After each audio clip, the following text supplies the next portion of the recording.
आज हम online class teaching में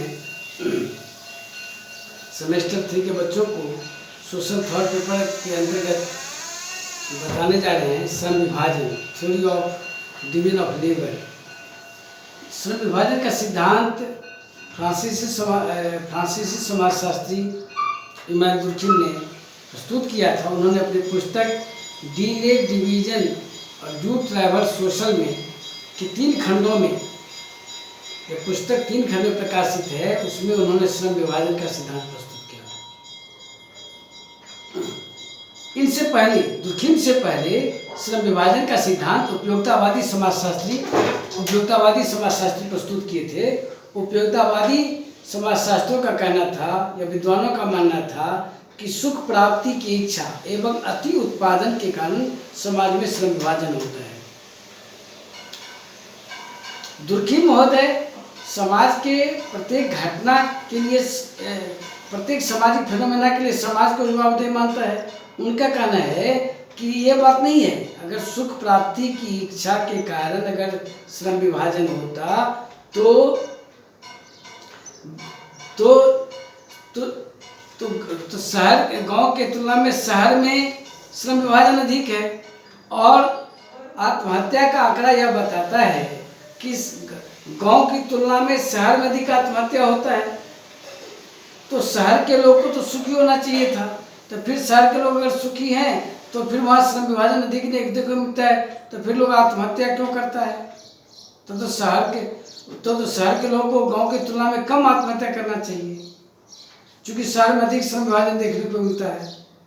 यहाँ प्रत्येक व्यक्ति का अलग अलग पेशा होता है और अलग अलग दायित्व का निर्वाह करता है। जबकि ग्रामीण समाज के लोग जो होते हैं ना, वो हर फन मौला होते हैं, जैक ऑफ ऑल ट्रेड्स होते हैं, वहाँ मास्टर ऑफ नन होता है, वहाँ विशेषीकरण कम है। तो वहाँ तो गांव की तुलना में शहर में सुख होना चाहिए था।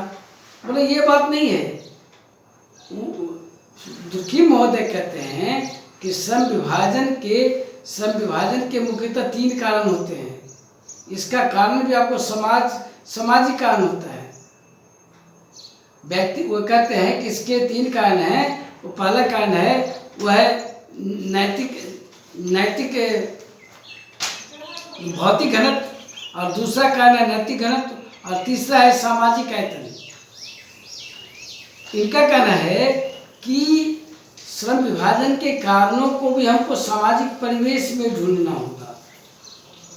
इसके 3 कारण हैं। 3 कारण में है, पहला है भौतिक घनत्व, दूसरा है नैतिक घनत्व, और तीसरा है उसको सामाजिक आयतन। उन्होंने कहा यहाँ पर उनके भौतिक घनत्व से तात्पर्य किसी समाज के जनसंख्या के घनत्व में होने वाले परिवर्तन से है। जब किसी समाज का आकार काफ़ी बढ़ जाता है तो वहाँ पॉपुलेशन डेंसिटी ऑफ पॉपुलेशन काफ़ी बढ़ जाता है, तो व्यक्ति अलग अलग कार्य करने लगते हैं। दूसरा इनका नैतिक घनत्व से तात्पर्य है कि व्यक्ति के बीच इंटरेक्शन में वृद्धि होने से। उनका कहना है कि जैसे जैसे समाज की जनसंख्या बढ़ती है तो व्यक्ति एक दूसरे से आपस में पारस्परिक अंतःक्रिया भी बढ़ जाता है। व्यक्ति के नीड्स बढ़ते हैं तो व्यक्ति नीड्स की पूर्ति के लिए एक दूसरे के साथ इंटरेक्शन करते हैं, तो इससे भी श्रम विभाजन की स्थिति उत्पन्न होती है। और तीसरा इनका सामाजिक आयतन से तात्पर्य था जनसंख्या के रूप और आकार में, जनसंख्या आकार एवं घनत्व आकार में वृद्धि होने से। उन्होंने कहा कि जैसे जैसे जनसंख्या का आकार बढ़ते जाता है, तो जैसे जनसंख्या आकार बढ़ेगा तो निश्चित रूप से व्यक्ति अलग अलग दायित्व का निर्वाह करता है। व्यक्ति की आवश्यकता बढ़ती है तो एक व्यक्ति सारे नीड्स की पूर्ति नहीं कर पाता है, तो विभिन्न व्यक्ति मिल करके अलग अलग कार्य करके एक दूसरे के नीड्स की पूर्ति में सहायक होता है, और समाज में श्रम विभाजन की स्थिति उत्पन्न होती है। आप खुली आंखों से समाज में कैसे सामाजिक श्रम विभाजन होता है इसके बारे में दुर्खिम महोदय कहते हैं कि आप खुली आंखों से देख सकते हैं कि प्राचीन काल में जब हमारा समाज सरल था, प्राइमरी स्टेज में समाज था, जनसंख्या कम थी, तो श्रम विभाजन नाम की कोई चीज़ नहीं थी। व्यक्ति सारे नीड्स की पूर्ति खुद कर लेता था। जैसे जैसे जनसंख्या के रूप और आकार में वृद्धि होती गई तो वैसे वैसे ये श्रम विभाजन बढ़ते गया, होते गया। समाज सरल से जटिल रूप धारण करते करते गया। मध्य युग में व्यक्ति आया तो श्रम विभाजन बढ़ने लगा। उसी तरह से जैसे ही समाज आधुनिक स्टेज में प्रवेश करता है, व्यक्ति के ज्ञान शक्ति में बढ़ोतरी होती है, समाज में काफी बदलाव आता है, औद्योगिक क्रांति होती है, तो अर्बनाइजेशन होता है, इंडस्ट्रियलाइजेशन होता है, पैसे की बहुलता आती है, रोजगार के नए नए अवसर सृजित होते हैं, समाज सरल से जटिल रूप धारण करता है, तो पैसे की भिन्नता, व्यवसाय की भिन्नता और कार्य की भिन्नता व्यक्ति को अलग अलग कार्य करने के लिए प्रेरित करता है और नेचुरल समाज में श्रम विभाजन की स्थिति उत्पन्न होती है। दुखी महोदय यह भी कहते हैं कि पहले समाज में लिंग पर आधारित श्रम विभाजन था। पुरुष घर से बाहर काम करते थे और महिलाएं घर में रह करके श्रम काम करती थी। फिर आगे आकर आयु के आधार पर श्रम विभाजन हुआ।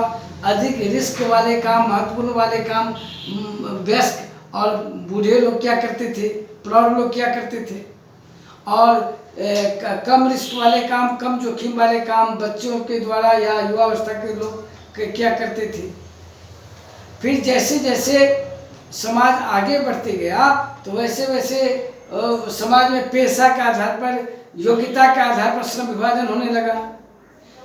जो शारीरिक श्रम करते थे उनका महत्व समाज में घटने लगा और जो मानसिक श्रम करते थे उनके इम्पोर्टेंस समाज में बढ़ते गया। उनकी ओहदा पद प्रतिष्ठा में बढ़ोतरी होते गई। आय में डिफरेंशिएशन होते गया। उच्च वर्ग, मध्यम वर्ग, निम्न वर्ग में समाज डिवाइड हो गया।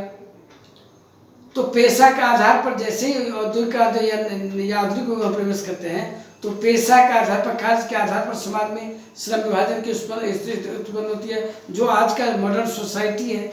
आज आप देखते हैं कोई डॉक्टर है, कोई इंजीनियर है, कोई प्रोफेसर है, कोई प्रशासनिक अफसर है, कोई क्लर्क है, कोई 4th ग्रेड का नौकरी करता है, कोई शिल्पी है, कोई कारीगर है, कोई पत्रकार है, कोई वकील है। तो विभिन्न पेशा के द्वारा समाज आज सुव्यवस्थित एवं सुसंगठित है। दूसरी ओर इमानुएल दुर्कheim महोदय अपने सिद्धांत में श्रम विभाजन के कारण समाज में क्या परिवर्तन हुआ है, क्या प्रभाव हुआ है, इसकी भी चर्चा करते हैं। वे उनका ये कहते हैं कि श्रम विभाजन के फलस्वरूप समाज में विशेषीकरण हुआ है। पहला प्रभाव यह पड़ा है कि चूंकि एक व्यक्ति एक कार्य को भलीभांति करते हैं तो निश्चित रूप से उनमें विशिष्टता आती है। वो उस कार्य को बहुत ही निपुणता और कुशलता पूर्वक करते हैं। दूसरा है कि समाज में श्रम विभाजन की स्थिति उत्पन्न से समाज सरल से जटिल रूप धारण किया है। आज आप देख सकते हैं पहले गांव हुआ करता था, गांव शहर में, कस्बा में, कस्बा शहर में, शहर नगर में, नगर महानगर में कन्वर्ट होते जा रहा है।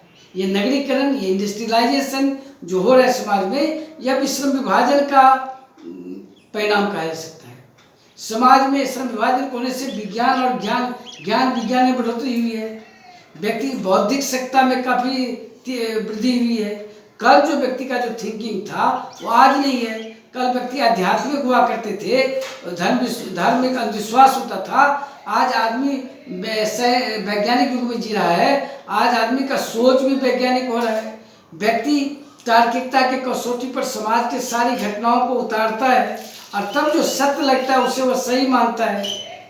दिकियानुसी और धर्म अंधविश्वास पर लोग विश्वास नहीं करता। प्रेतवाद की धारणा खत्म हो रही है। आज वैज्ञानिक सोच आदमी में बढ़ रहा है। दुर्कheim का यह भी कहना है कि श्रम विभाजन के फलस्वरूप समाज में यांत्रिक एकता से सामाजिक एकता में बढ़ोतरी हुई है।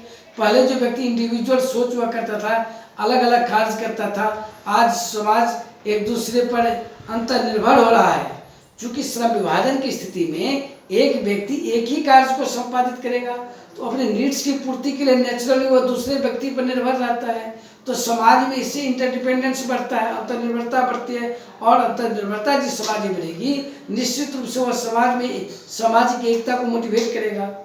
क्योंकि एक व्यक्ति अकेला चना बाहर नहीं फोड़ता, एक व्यक्ति अपने सारे नीड्स की पूर्ति नहीं कर सकता है। तो आपने बच्चों देखा कि श्रम विभाजन के फलस्वरूप समाज में पहले क्या, समाज में पहला परिणाम यह होता है कि विशेषीकरण होता है। दूसरा सरल से जटिल रूप धारण करता है औद्योगिकरण होता है, नगरीकरण होता है, वैज्ञानिक ज्ञान में बढ़ोतरी होती है, यांत्रिक एकता सामाजिक एकता में बदल जाता है। तो ये सारे परिणाम प्रभाव समाज पर पड़े हैं। तो आप कह सकते हैं कि श्रम विभाजन बहुत ही अच्छी चीज़ है, जिसका 19वीं सदी में ही इमानुएल खैम महोदय ने कंसेप्ट दिया। आज हम खुली आंखों से देख सकते हैं कि हमारे नगरीय समाज में, आधुनिक समाज में, उत्तर आधुनिक समाज में श्रम विभाजन की दौर से हम लोग गुजर रहे हैं। Thank you.